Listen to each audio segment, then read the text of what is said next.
As wildfires burn and temperatures rise across the nation, a sobering new report warns the U.S. power system could buckle, triggering energy emergencies this summer. The upper Midwest and Mid-South along the Mississippi face the highest risk of blackouts.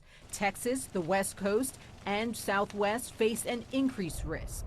The electric system is old, and so it's not designed to withstand the impacts of climate change. Extreme temperatures trigger a surge in demand, and that taxes the grid. An early heat wave has already knocked 6 power plants offline in Texas this month. In Oklahoma, heat also played a role in blackouts. It's like a walk-in freezer. And last year, the Texas power grid completely failed for days under a deep freeze. 246 people died. An energy crisis can become a public health crisis. It can become a food crisis. Yami Newell has seen the cascading effects of an unreliable power grid in her hometown of Chicago. For a wealthier family, if they have a power outage and all the food in their refrigerator goes bad, they may be able to afford to go back to the store and replenish the coffers. For a family that's operating on a more restricted income, they might not be able to go back and refill the coffers. In her Bronzeville neighborhood on Chicago's south side, solar panels now dot the rooftop of a public housing complex.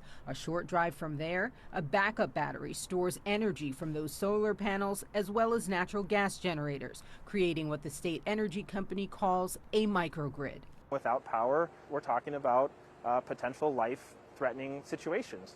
So this microgrid provides that backup to be able to deliver power even when the grid isn't there.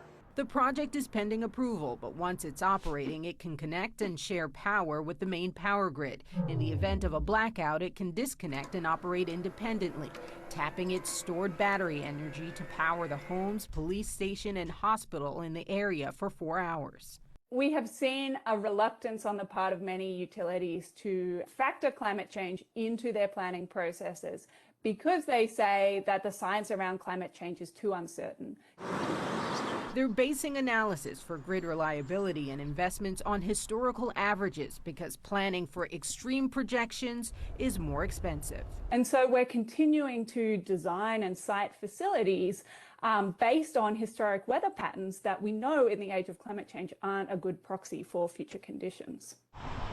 As communities work to build a more resilient grid, Bronzeville is a possible blueprint for creating a backup for when climate wreaks havoc on the grid.